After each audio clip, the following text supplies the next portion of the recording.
What is going on, ladies and gentlemen? So in the midst of all of the special business that we've been having recently with this update, there have been bugs galore. But one in particular that people keep asking me to help them out with is the fact that in Sector 5 of Conquest, the feats for the mini-boss and the end boss have now swapped, and people can't use my guides that I've got for all of the Conquest feats. They're up here somewhere. It doesn't really apply anymore because the battles are different. They say, Scribe, we need your big brain strats. Help out a brother, use that mustachioed greatness, and let's kick some ass and take some names. I was like, yeah, sure, let's do this, baby. Let's go. Alrighty then, so the point I'm trying to make is these feats over here, Ventress goes boom and he still reigns supreme. This used to be the mid-sector boss, and over here, we've got the win with CLS team or win with the Aura Sing team, and those are on the mid-sector for some reason. Don't know why they swapped. Was this the intention all along? Who can say? Who can say? But doesn't matter, guys. Pretty easy, pretty straightforward. We will get it done, okay? We will get it done. I'll show you how you do it, and it doesn't take too much effort, okay? So we'll start off with mid-sector boss, and all I would say is in terms of data discs, you just don't want to run Booming Voice. Booming Voice is a little bit... It will hurt you more than it can help you in this one, I feel. You just want to have anything that's going to raise your stats, okay? Anything that can increase your damage output is going to be a good thing. Worry about a little bit of survivability. What's more important, and I know people don't like to hear this, is you are going to want to remod. If you really want to have good success, just remod. And I'll go through the teams that I remodded with. We'll start off with this CLS team, and I'll show you the modding that I did, and then I'll show you how we actually beat the mission, okay? Let's do that. So here's the modding, and before I look at it properly and in full, I just want to put a big caveat here. When I do remodding for these videos, I don't go to some halfway house, I don't go into the nitty-gritty details and try to figure out what is that break-even point and where it becomes easy. No, I'm a very lazy individual. I'm incredibly lazy, guys. So I go into hot utils, I build out my teams, I set parameters that I want, and I say, find the best mods in my entire account and just equip them to these characters for this one battle. And then I load those mods in. That's how I do it. So take this as your acid test of this is the overkill mod. Work back from there. If you don't have mods this good, it's okay. Just try and keep the same theory in mind in terms of how we go to mod, okay?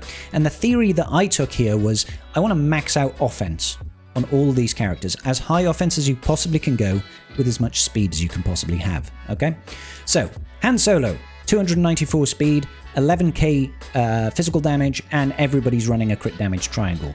CLS, 327 speed, 10.8k offense, crit damage triangle. Chirrut, he's relic 5. He's got 328 speed and 8k physical offense, crit damage triangle. Pow is relic 9, don't judge, I know.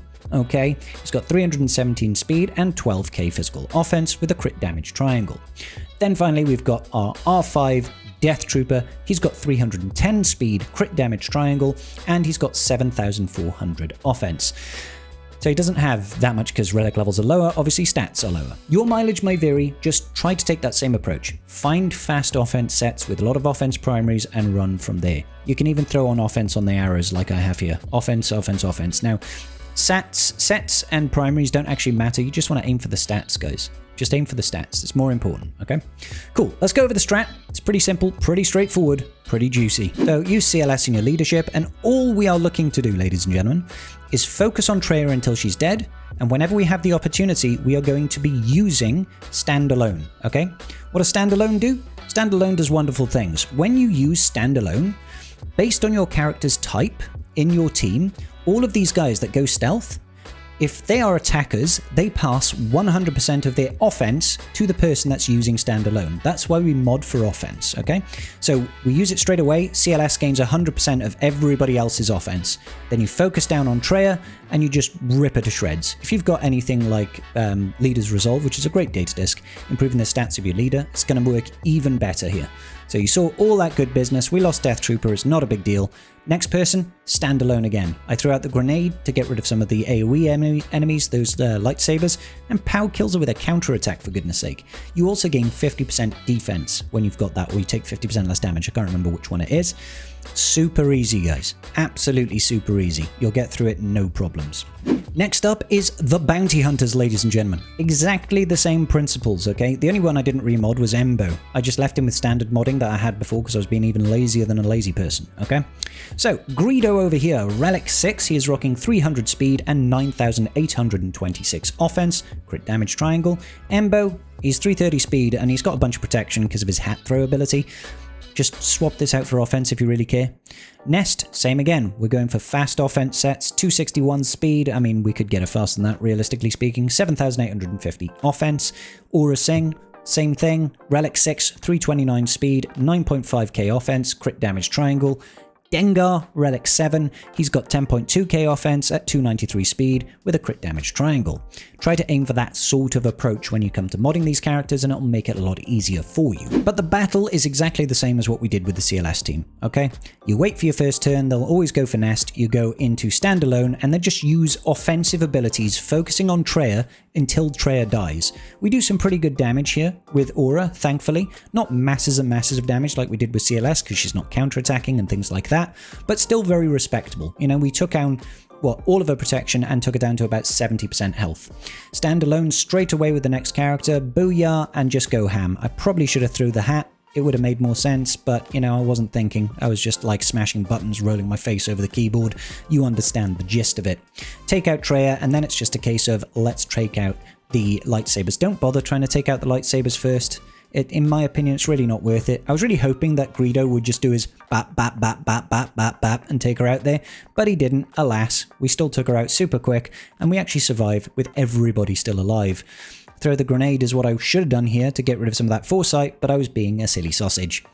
Roll out those grenades. Even Dengar is doing 146,000 on a basic. That's how good remodding for offense and using standalone does in this particular wave. This will get even easier when we actually get to use Relic Delta as well, depending obviously on your relic levels. So the end boss then. The end boss is very, very different. This time we have to use Nightsisters. Now I'm not going to show you the Supreme Leader Kylo Ren one, guys. If you have Supreme Leader Kylo Ren, you go in and you win. That's the strat, okay?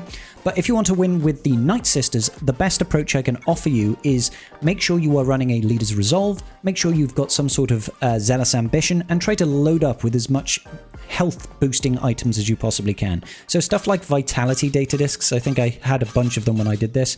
Yeah, so these Vitality Data Discs, they give you 35% max health. Leader's Resolve is giving your leader 82% max health on the blue level. Throw in Zealous Ambitions with those, because most Nightsisters are support type characters, so they're going to be dealing, gaining offense equal to their max health, okay? Or to a percentage of their max health. So the more health that you have and the more Zealous Ambition data discs you have, the easier this mission becomes. Now I did no remodding for this and my Nightsisters are not particularly strong. As you can see over here, they're like Relic 3, 5, 5, 3, 5 and all that sort of gubbins. It's really, really easy. Don't worry about it too much. If you've got Zealous Ambition and Leader's Resolve, it's very easy. Leader's Resolve is going to give you a big boost in speed to your lead character. So you're using Mother Talzin in that leadership. So she's going to go first. Use the AoE and just watch all hell break loose, essentially. Look, there we go. So we did 76k over here non-crit, 120k on Nihilus, 76 on Scion, 110k on the Sith Assassin. Can't hurt the boss Treya until the others are dead. So that immediately took out everybody apart from Treya. Alright? Then, hopefully, your next character has got the shield ability. Use it so Treya can't defeat your unit. They become invincible, essentially, and then you should be able to go full auto and defeat Treya. Use that second special from Mother Talzin when you've got it. That mass assist with all of these Nightsisters, their support types, the damage from Zealous Ambition, should easily clear her out, and it's an absolute walk, ladies and gentlemen. Now, I know it was a little bit weird and funky and probably not ideal for CG to change those feats over. Don't know why they did it, it just happened. But it's still possible. Still possible. The approaches still work, and it makes sense in my brain, in my head, in my toes, in my guts, you know? Hopefully it was useful to you. If it was, please give me a little bit of a like. Please subscribe if you haven't already. I know so many of you aren't, and I'm trying to grow this channel, you know, so that I can be lazy for the rest of my life, if that makes any sort of sense. See you later. You look great, by the way. Happy Friday.